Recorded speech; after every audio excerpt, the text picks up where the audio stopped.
Maybe they're around the bend here. Some of the hog deer like to lean against the fence over there. Yes, there is one. There's a hog deer leaning against the second fence. See a very small deer. Hog deer are short and squat like hogs. That's where they get the name. But where are the rest of them? You can't have one deer. That's like having one ant.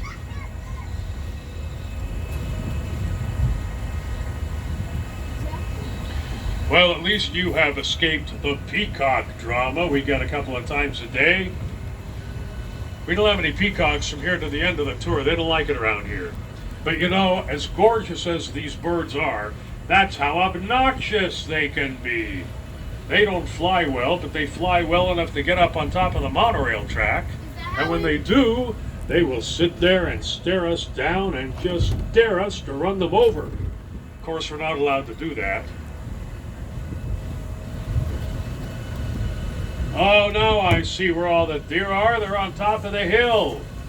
Look, you see this muddy area following up the hill. You'll see more hog deer. You'll see sandbar deer and Formosan sika deer and nilgai antelope. They're all up there in one great big lump. Well, at least they get along, huh? So as we get over here, you're going to be able to see them up there. Just a whole dirt field full of deer and antelope. But now we're crossing over a double fence into the Chinese tufted deer exhibit. And I'm looking around for tufted deer.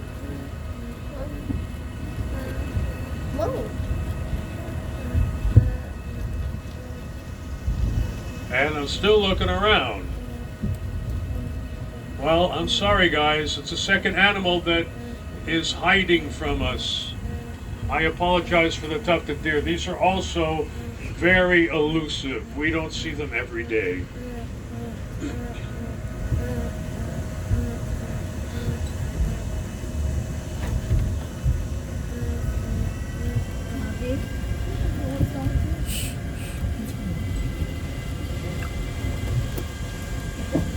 And now we're crossing back over the Bronx River, which is a habitat for fish and turtles.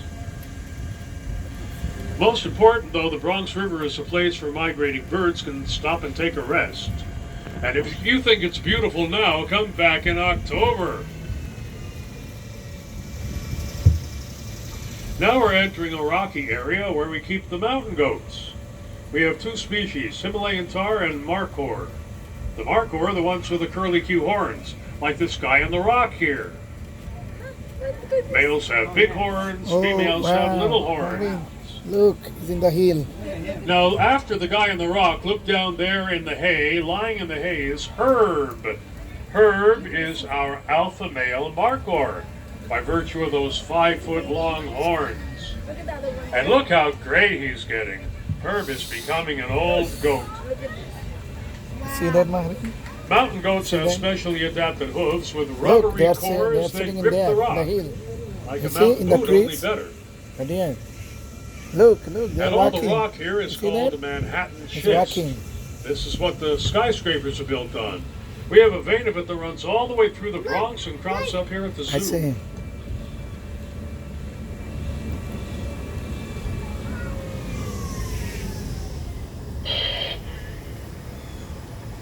Look what happens to them. But now we all have to be very quiet because the next animal is asleep. He's nocturnal. That means he sleeps during the day. His name is Linus. Oh, I thought and his he's name a is 5-year-old red panda.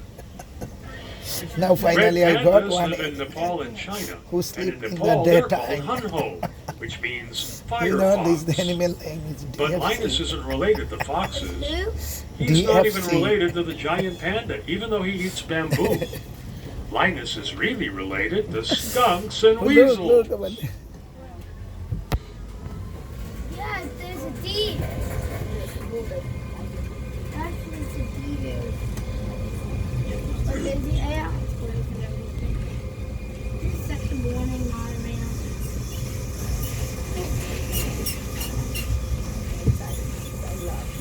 So remember, The Bronx Zoo is part of the Wildlife Conservation Society, the WCS. We have 5 parks here in New York City. We got the Bronx Zoo where you are right now, and we got the Central Park Zoo in Manhattan, and the Queens Zoo in Queens, and the Prospect Park Zoo in Brooklyn, and the New York Aquarium in Coney Island. There's even a Staten Island Zoo, but they're not affiliated with us. I just wanted you to know that no matter which borough you are in, there's a zoo to go to. Of course, we're the biggest. At 265 acres, the Bronx Zoo is the largest urban zoo on Earth. And we have our scientists out there at over largest 300 zoo in the locations in more than Yeah, 60 that's what I tried to countries. tell you. Because as you know, humans and wildlife are in conflict everywhere nowadays. And we have our scientists everywhere protecting endangered species. And you can help. You know, just by visiting us here at the zoo today, you are helping us help animals. And there are other ways to get involved too. Look at your zoo map and you'll see. And go to our website at wcs.org. You'll see all kinds of ways for you to help us help animals.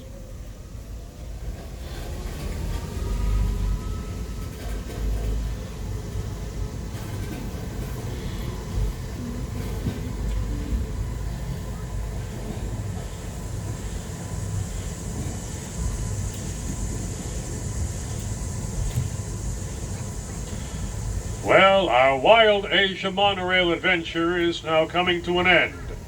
Please remain seated till the train doors open and watch your step as you exit the monorail car.